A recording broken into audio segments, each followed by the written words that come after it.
네, 반갑습니다. 저는 로얄 아이비에서 수학을 가르치고 있는 강사 브라이언입니다.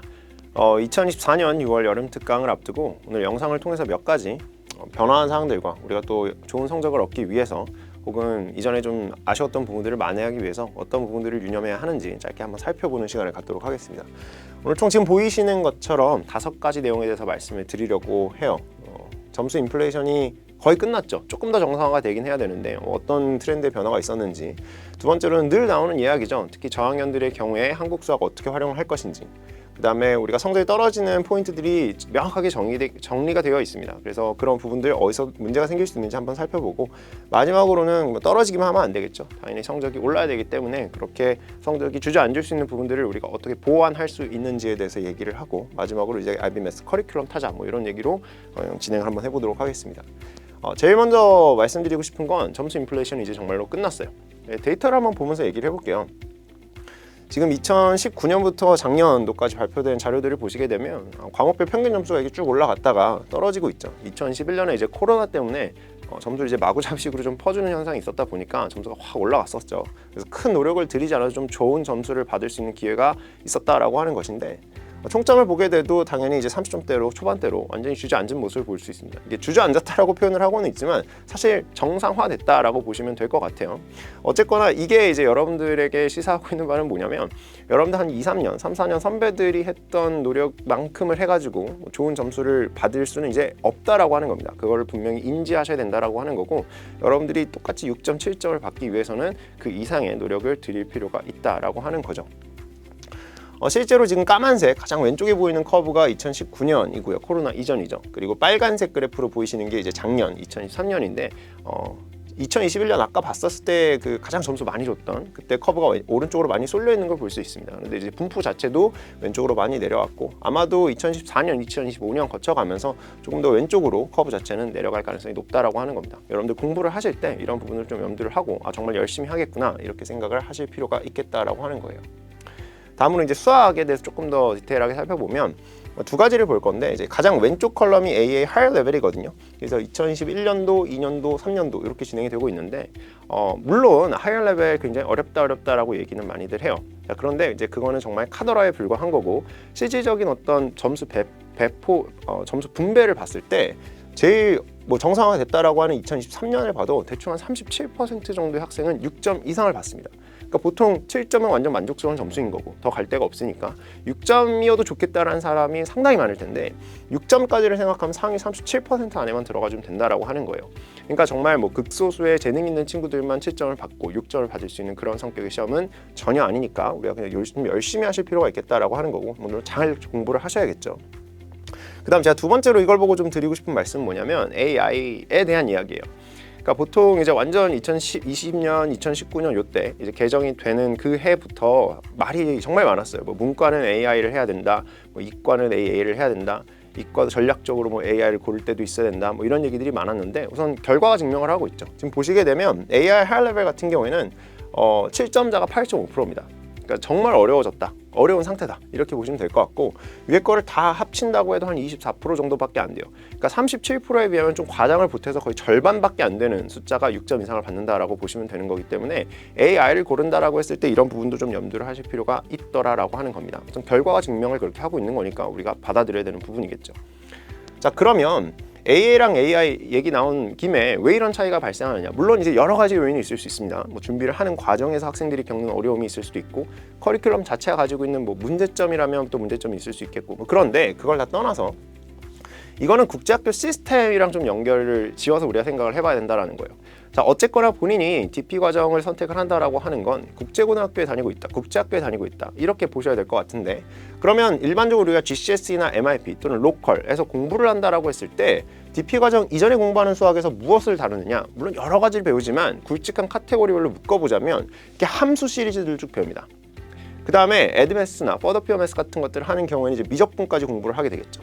보통 프리-IB 단계에서 성적이 이런 내용들을 주축으로 이제 결정이 되고 학습이 이루어지게 되는데, 이 상태에서 DP 과정으로 넘어오게 되면 AA 하이 레벨 같은 경우에는 무엇을 공부하느냐? 큰 틀에서 미적분과 삼각함수, 성적을 결정짓는 요인들 좀 말씀드리는 거예요. 좀 어렵다, 새롭게 배운다라고 하는 것들이 이제 이런 것들을 배웁니다. 그런데 이 중에서 이제 까만색으로 표현되어 있는 것들은 사실상 프리-IB에서 이미 한번 봤던 거예요. 그러면 뭐가 새로워지는 거냐? 이제 빨간색으로 표현되어 있는 것들이 AA higher level에 올라와서 공부를 하게 되는 내용이다라고 하는 것인데 그 근간이 어디에 들어가 있는 거냐면 미적분과 삼각함수의 베이스를 두고 있는 내용들이다라고 하는 거예요. 그러니까 우리가 프리-IB 단계에서 공부를 좀 꼼꼼하게 아주 치밀하게 잘 해두었다면 사실 새로운 내용들을 추가해서 배우는 것이긴 하지만 기존에 배워왔던 것들의 토대를 쌓아 올리는 형식이기 때문에 크게 체감 난이도가 이게 급격하게 변하지는 않는다라고 하는 겁니다. 자, 그런데 만약에 본인이 AI 하이어 레벨을 고르게 되면 이런 내용들을 공부를 해요. 자, 일단 빨간색으로 표현된 것들이 아까랑 마찬가지로 새롭게 등장하는 주제들이라고 하는 것인데 이전에 안 해봤던 것들입니다. 그러니까 앞에서 공부했던 것들이 뭐 아예 안 쓰이냐 뭐 그런 것들은 아니지만 개념적으로 완전히 새로운 토대에서 출발하는 것이기 때문에 당연히 체감상 받아들이는데 어려움이 있을 수밖에 없고 어떤 제한된 시간 안에 또 DP와 진도를 빠르게 나가잖아요. 그래서 그런 부분들을 감안하게 되면 당연히 학생들이 느끼는 부담감이 클 수밖에 없다라고 하는 것들입니다. 그러니까 본인이 전략적으로 잘 판단을 하셔야 되고 그 과정에서 이런 것들도 우리가 좀 참고를 하실 필요가 있겠더라라고 하는 것이죠. 자, 다음 두 번째로 넘어가서 한국 수학 이제 선행을 할 때 어떻게 활용할 것이냐라고 하는 것인데 보통 이제 한국 수학 얘기할 때 이 정도 내용을 얘기를 하죠. 분류를 이렇게 했다라고 치면 사실 이게 중요한 것은 아니고 우리한테 중요한 거는 요거죠. 요건데 제가 깔끔하게 정리를 딱 해드릴게요. 자, 12년제 학교를 다니고 있다라고 했을 때는 이제 G8, 9, 10, 11, 12 이렇게 보시면 될 것 같고 2열라고 써놓은 거 이제 13년제 기준입니다. 그러니까 어쨌든 저는 그냥 편의상 G를 기준으로 얘기를 할게요. 그러니까 12년제 기준으로 이제 11, 12가 IB-DP 과정이라고 보시면 되고 요 전에 단계에 있는 3년을 지금 보고 계신 건데 자, 만약에 본인이 G8이에요. 8학년입니다. 그런데 학교 수학을 따라가는데 전혀 무리가 없어요. 국제학교 수학 너무 쉬워 라고 하는 경우들, 아주 여유가 넘친다 라고 하는 경우에는 한국 수학, 공통수학 1, 2 또는 뭐 대수 정도 파트까지 땡겨서 한국 수학 교재를 공부하거나 학원을 다니거나 뭐 과외받는 거 적극적으로 추천드립니다. 어쨌든 한국 수학이 국제학교에 비해서 같은 단어에 대한 문제가 조금 더 난도 있게 나오는 부분이 있기 때문에 또 밀도 있게 연습할 수 있다는 장점이 있기 때문에 그렇게 교재를 선택해서 공부를 해본다 아주 추천드립니다. 자, 그런데 이제 9학년이 되게 되면 이때부터는 좀 얘기가 달라져요. 만약에 본인이 9학년까지 한국 수학을 전혀 안 본 상태였다라고 한다면 그때 다시 한국 수학을 공부하는 것은 좀 비효율이 발생하게 됩니다. 왜냐하면 같은 주제이긴 하지만 어떤 문제화하는 포인트가 어떤 교육의 커리큘럼의 관점이 조금씩 차이가 있기 때문에 직접적으로 연계된다기보다는 배경 지식으로서 어떤 전반적인 수학 실력을 향상시키는 데 도움이 되는 경우들이 많아요. 그렇다 보니 차라리 그러지 말고 본인이 조금 더 여유가 있거나 내가 공부를 좀 제대로 해보겠다라고 하는 9학년의 경우에는 차라리 뭘 공부하는 게 낫냐면 IGCSE 애드매스에 삼각함수랑 삼각기하 파트가 있습니다. 이 부분을 공부를 해주시는 게 훨씬 좋다라고 하는 것이고 마찬가지로 본인이 2단계에서 선행을 한 적이 없다라고 하신다면 9학년 단계에서 GCSE에 포함되어 있는 왼쪽에 있는 내용들 요걸 끌어와서 공부를 하시는 게 훨씬 낫다라고 하는 겁니다. 그게 훨씬 더 도움이 많이 돼요. 자, 그리고 10학년이 정말 말씀드리고 싶은 내용이 있는데 자, 10학년이 됐다? 본인이 수학을 하이어 레벨로 갈 생각이 없다라는 거예요. 그러니까 본인이 스탠다드 레벨로 할 거다. 그렇다 하더라도 시간을 내서 방학 때나 텀브레이크 이럴 때 있잖아요. 그럴 때라도 GCSE에 포함되어 있는 미적분을 공부하시는 걸 굉장히 강력히 추천드려요. 특히 스탠다드 레벨 학생들이 뭐가 취약하냐면 이거는 양보할 수 있다고 치더라도 삼각함수 부분을 제대로 공부하지 않는 경우들이 있는데 잘 들으셔야 돼요. GCSE 애드매스에서 레기하고 있는 트리고노메트리 파트 있죠? 이게 스탠다드 레벨에 거의 준합니다. 자, 그렇기 때문에 미리 공부하는 성격도 아니에요. 현행 때 공부를 해놓은 걸 가지고 스탠다드로 넘어가는 겁니다. 그러니까 애드매스를 선택하고 있는 친구들 중에 스탠다드로 가는 친구들하고 경쟁이 아예 안 된다라고 보시면 되거든요. 그러니까 어차피 동일 학년 때 요거 현행으로 공부하는 친구들이 있기 때문에 본인이 스탠다드 레벨을 할 거다라고 할지라도 여기까지는 양보 없이 좀 공부를 해줄 필요가 있겠다라고 하는 것이고 사실 조금 더 욕심을 내자면 요것도 맛보기는 한 번씩 하고 넘어갈 필요가 있다. 왜냐하면 여러분들 한 번 들을 때랑 두 번 들을 때, 세 번 들을 때 느낌이 완전히 다르거든요. 강의를 한 번 듣고 온전히 다 이해해서 시험을 잘 볼 수 있는 학생은 극히 드물어요. 애초에 그런 친구들은 뭐 학원이나 선생님 찾지도 않겠죠. 그렇기 때문에 우리가 미리 좀 부딪혀보는 거에 대한 효과를 가져갈 필요가 있겠다라고 하는 거고 10학년 학생들 중에 공부 정말 빨리빨리 배우고 잘하고 있는 친구들이 있어요. 그런 친구들의 경우에는 뭐 GCSE 애드매스 미적분 문제가 나 이제 너무 수월해졌다 라고 하신 경우에는 다른 거 보실 필요 없이 AA 하이어 레벨에 담겨있는 미분 적분 내용을 끌어와서 거기에 들어있는 좀 더 체계적인 문제나 어려운 문제들 풀어보시면 좋을 것 같다라고 하는 겁니다. 이렇게 이제 한국 수학 좀 정리해 볼 수가 있을 것 같아요. 자, 그래서 뭐 요건 정리하는 페이지니까 다시 한번 짚고 넘어가자면 G9 때까지 이런 내용들 완성돼 있어야 된다. 함수 파트 다 끝나 있어야 되는 거고요. G10이 되게 되면 삼각함수 일부 내용 이때 공부하셔도 되지만 기본적으로 G10 때는 미적분을 공부를 해두셔야 특히 하이어 레벨 올라가는 학생들은 준비하셔도 된다라고 보시면 될 거고, 스탠다드 레벨 공부하신 친구들은 이때 공부해둔 게 스탠다드 레벨에서 7점 받는데 굉장히 유리한 고지를 점할 수 있게 된다. 이 정도 기억하시면 될 것 같습니다. 자, 다음은 이제 성적이 떨어지는 포인트가 정해져 있다라고 하는 거예요. 어느 부분에서 성적이 떨어져 있는지를 봐야 되는데, 그걸 보려면 먼저 전체적인 커리큘럼이 어떻게 구성이 되어 있는지 봐야겠죠. A의 하이 레벨 같은 경우는 이 정도 틀을 따라간다라고 보시면 됩니다. 물론 뭐 지역마다 학교마다 선생님마다 진도를 나가는 속도나 순서에는 조금 차이가 있을 수 있습니다만 크게는 이렇게 정리를 해볼 수가 있겠다라고 하는 것이고, 지금 DP 과정을 이제 여름 이후에 시작하는 친구들은 본인이 여기에 서 있다라고 생각하시면 될 것 같고, 지금 이미 Year 1이 끝나가요. 이제 Year 2가 되는 친구들은 여기에 서 있다라고 보시면 될 것 같습니다. 자, 그런데 여기서 우리가 궁금한 건 언제 성적이 떨어지냐. 자, Year 1 초창기에 아이러니하게도 성적이 떨어지는 주제는 함수 이론, 2차 함수, 2차 함수, 다항함수 이렇게 세 가지에서 떨어집니다. 근데 이 내용들이 공부를 처음 하는 거냐? 방금 전 슬라이드에서 보셨겠지만 프리 IB 단계에서 수년 동안 공부를 하던 거예요. 뭐 짧게는 2년, 길게는 4년 동안 보아왔던 주제들이 여기에 또 등장합니다. 그런데 여기가 잘 안 돼요. 왜냐하면 정리가 잘 안 되는 경우가 많거든요. 공부가 제대로 안 돼 있는 거예요. 특히나 주제는 겹쳐요. 그래서 타이틀만 보면 했던 거네 라고 할 수 있는데 막상 문제를 보면 또 그렇지가 않거든요. 그렇기 때문에 꼼꼼하게 이론적인 개념적인 내용들을 다시 한번 정리를 해두고, 그 다음에 DP 스타일로 출제되고 있는 문제들을 다시 한번 정확하게 풀어보면서 완벽하게 메꿔둘 필요가 있다는 겁니다. 이게 잘 안 되면 이번 초창기 때 성적이 와르르 무너질 수밖에 없게 돼요. 자, 이번 중기로 넘어가면 삼각함수라는 걸 공부를 하게 됩니다. 자, 이 삼각함수라고 하는 거는 말씀드린 대로 이것도 프리아이비 단계에서 공부를 하는 건데 내용이 좀 많이 달라져요. 새롭게 완전히 추가되는 내용들도 있고, 그렇기 때문에 정말 완벽하게 공부를 해두실 필요가 있습니다. 너무너무 중요해요. 왜 중요하냐? 자, 이 DP 전체 과정을 보면 삼각함수랑 연계되어 있는 단원들이 이만큼이에요. 직접적으로 삼각함수를 알아야만 문제를 풀 수 있는 것들이 이만큼입니다. 그러니까 이게 어떤 일로 이어지게 되냐면 나중에 이제 미분적분 같은 걸 배우잖아요. 그러면 미적분이 어렵대요. 그래서 얘기를 해보면 미적분을 모르는 게 아닙니다. 절대 다수의 학생들은 미적분을 모르지 않아요. 왜냐하면 미적분을 모른다라고 하면 한 1시간 정도 수업을 하면 이미 공부를 했던 친구들이니까 개념 리뷰를 해주면 전부 다 기억이 난다라고 합니다. 근데 문제를 못 풀어요. 왜 문제를 못 풀까요? 미적분을 못 푸는 게 아니라 미적분 중에 삼각함수의 미적분을 끼고 있는 문제들의 삼각함수를 핸들링을 못하기 때문에 문제풀이의 속도가 안 나거나 계속 오답이 나오고 시간이 걸릴 수밖에 없다라고 하는 겁니다. 이쪽들도 마찬가지예요. 개념 자체를 받아들이는 건 그렇게 어렵지 않습니다. 문제를 풀어서 답을 맞춰야 되는데 그 과정에 삼각함수가 끼어있기 때문에 저게 안 되면 뒷부분 전체가 망가진다, 이렇게 보시면 될 것 같아요. 그러니까 이때 가서 삼각함수 돌아가서 공부할 생각하지 마시고 지금 애초에 삼각함수를 공부하는 시점에 정말 완벽하게 공부를 해주셔야 된다라고 하는 겁니다. 수업 들을 때 보면 이때 뭐 제가 이제 막 기억해야 된다, 이해하고 완전히 체득해야 된다라고 막 테이블 만들어서 정리해드리는 내용들이 있거든요. 특히 이번 여름에 Year 1 수업 듣는 친구들 그럴 건데, 그럼 이제 나오는 얘기 중에 하나가 아니 그 데이터 부클렛, 포뮬라 부클렛에 다 나와 있는 건데 내가 이거를 뭐 이렇게 다 손으로 쓰고 증명하고 알아야 돼요? 시험에 나와요. 시험에 나오기 때문에 그때 가서 이거 후회하고 뒤에 가서 보겠다라고 하는 친구들이 있거든요. 정말 비효율적입니다. 그리고 어떻게 해요? 이미 앞에 성적 다 날라갔는데. 그러니까 우리 공부할 때 좀 잘하자라고 하는 것이고, Year 1 이제 후반으로 넘어가면 물론 이제 요거를 Year 2 시작하면서 하는 학교들도 있는데 뭐 보통 Year 1 후반에 공부를 미분을 시작하기 때문에 그렇게 말씀드릴게요. 이 두 가지 정말 중요하죠. 정말 중요합니다. 그래서 이미 지난 겨울방학 때 이제 요 내용들을 공부를 했는데 이때 이 내용이 중요한 이유, 이번에 여름 특강을 들어오기 전에 이 두 가지가 완벽하게 정리되어 있어야 하는 이유에 대해서 좀 말씀을 드려보도록 할게요. 자, Year 2 학생들 같은 경우에는 이번 여름에 오게 되면 뭘 공부하느냐? 얘네들을 공부합니다. 자, 그런데 앞서 말씀드린 것처럼 요걸 이해 못하는 사람은 거의 없어요. 다 됩니다. 거의 없는 게 아니라 다 이해는 해요. 근데 문제가 안 풀려요. 왜? 두 가지인데 아까 삼각함수 얘기는 했으니까. 두 번째 요인이 뭐냐면 미분, 적분 자체를 못해요. 특히 적분. 그러니까 미분은 그렇다고 치는데 적분을 좀 나중에 배우고 집중력이 흐트러지다 보니까 적분 내용을 제대로 숙달이 안 되는 경우들이 많아요. 그러니까 방향은 설정을 했어요. 식을 전개하면서 풀이 과정을 써야 돼요. 그런데 문제가 뭐죠? 적분을 못합니다.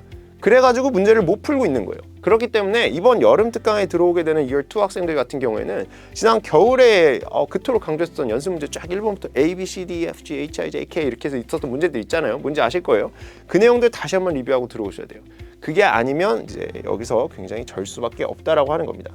근데 이게 안 되면 이제 Year 2 이후 성적은 당연히 나올 수가 없는 구조인 거죠. 이렇게 누적식으로 가기 때문에 우리가 이거를 반드시 고려하면서 수업을 들어야겠다라고 하는 겁니다. 자, 그러면 뭘 준비해야 될지는 사실 이제 명확해졌죠. Year 1 학생들 같은 경우에는 이제 함수 이론하고 상학함수예요. 전체 이 파트 교재 수록 물량이 대충 한 500문제 됩니다.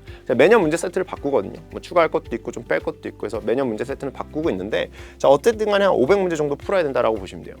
근데 이게 방학 동안에 푸는 게 아니겠죠. 저희가 실제로 방학 동안에는 보통 적으면 10문제, 하루에 많으면 한 15문제 정도 풀게 되는데, 그렇기 때문에 이 문제들은 사실은 방학 기간 동안 푸는 게 아니라 우리는 이제 학교 수업으로 돌아갔을 때 여러분들이 해당 단원 시험 보기 전에 소화를 해야 되는 문제 수다라고 보시면 되고, 100% 다 기출문제들입니다.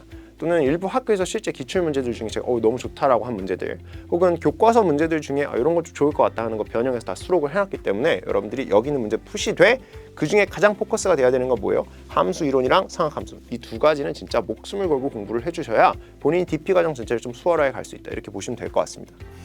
Year 2 학생들은 그렇죠? 여기 써있죠. 깊게 우려는 미적분 사업 공부. 미적분을 못하는 너를 위한 미래는 없다. 당연한 얘기예요. 그러니까 여름 특강 들어오면서 Year 2 학생들이 저는 아직 학교에서 미적분을 하지 않아가지고 수업 듣기 좀 어렵겠는데요. 그러면 Year 2 때 학교에서 진도를 어마어마하게 빠른 속도로 나가겠다는 얘기인 거예요. 그렇기 때문에 그거에 안주하지 마시고, 만약 본인이 이 영상을 보는 시점에서 미적분을 제대로 공부하지 않았다라고 하시면 지금이라도 공부를 하셔야 됩니다. 그래서 미적분을 세팅을 끝낸 상태에서 여름방학 때는 뭐부터 시작하느냐? 적분 활용, 두 가지가 있죠. 볼륨 오브 레볼루션이라는 게 있고 키네마틱스가 있습니다. 근데 이틀에 걸쳐서 그냥 가볍게 짚고 넘어가는 거예요. 왜? 뒷부분에서 이제 미적분 계속 나올 건데 갑자기 땅 때리면 좀 낯설기 때문에 여름 특강 때 못하기도 했었고, 그래가지고 요 내용을 우리가 리뷰 형식으로 이제 진행을 하게 될 거고, 실질적으로 점수가 가장 갈리는 부분이 미분 방정식입니다. 여기 시간 굉장히 많이 투자를 할 거예요. 그래서 미분 방정식, 매클로린 급수, 오일러 추정 등등등 해가지고 벡터는 좀 성격이 다른 거긴 하죠. 그래서 이렇게 해가지고 우리가 공부를 하게 될 건데, 이것도 여러분들이 돌아가서 푸는 문제 440개. 별로 문제수 차이 없는 것 같아 보이지만 훨씬 많습니다. 문제가 길고 그다음 풀이 과정 자체도 굉장히 길기 때문에 그 점 염두를 하셔야 될 것 같아요. 자, 넘어가서 IMS도 이제 커리큘럼 타자라고 하는 건데, 이건 무슨 얘기냐면, 여러분들이 실제로 이제 해외에 있는 학생들이 굉장히 많다 보니까 학원을 알아보거나 선생님을 알아볼 때 어떤 수업을 직접적으로 하시는 분과 소통을 하거나 그분의 어떤 정보를 찾아본다기보다는 어떤 학원의 어떤 홍보나 상담 실장님 아니면 직원분들 이런 분들하고 얘기해서 결정을 하는 경우들이 굉장히 많습니다. 자, 그런데 여러분들 기본적으로 성적은 두 가지 축이 있어야 돼요.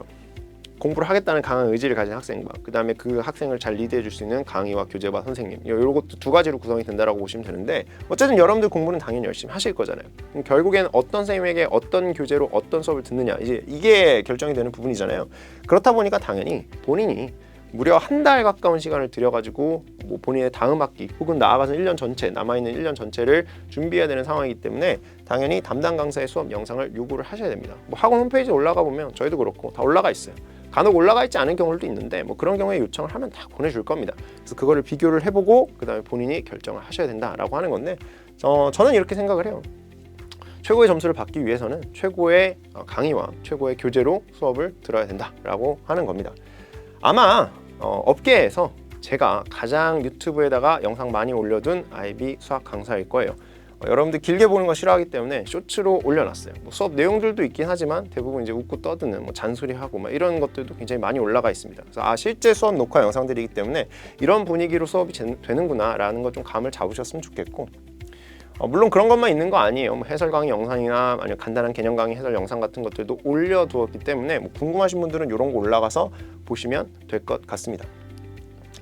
교재예요. 사실 제가 이제 교재를 3개를 개발해서 쓰고 있고, 해외에 직접 나가서 설명하는 경우에는 이 맨 왼쪽에 있는 부트캠프 교재에서 조금 더 자세하게 설명을 드리는데, 오늘 영상으로 촬영을 할 때 이제 그런 내용들은 좀 빼고, 그럼에도 불구하고 이제 부트캠프라는 교재, H7 그 다음에 컴피엔드, 이 3가지에 대해서 간단히만 소개를 하고 좀 넘어가자면, 여름이나 겨울방학 특강 때 일단 수업 때 우리가 직접적으로 사용하는 교재입니다. 그 다음에 H7은 부트캠프에 수록을 하기에는 조금 어려운 문제들이 있죠. 당장 거기에 수록해서 풀기엔 좀 아까운 문제들, 이제 그런 것도 좀 빼서 방학 특강 때 다룰 수가 없다 보니까 학기 중에 여러분들이 필요하면 공부하실 수 있도록 인강을 따로 촬영을 해놨고요. 그 다음에 이거는 지금 진행 중인 수업인데, 우리가 2월부터 4월 파이널 보기 전까지 저는 보통 8회차로 수업을 합니다. 그래서 8회차 동안 전체 과정에서 우리가 반드시 봐야 되는 문제들, 그 다음에 좀 어려운 문제들, 또 나아가서 패스리 문제들, 이런 것들까지 좀 해설을 하는 이렇게 3가지 교재로 구성이 되어 있어요. 그 중에서 이제 우리는 여름 특강이니까 부트캠프를 봐야겠죠. 사실 여러분들이 공부를 하는 과정에서 단일화된 교재가 필요한 이유는 2가지라고 요약을 해볼 수 있을 것 같습니다. 일단 첫 번째는 뭐가 있느냐?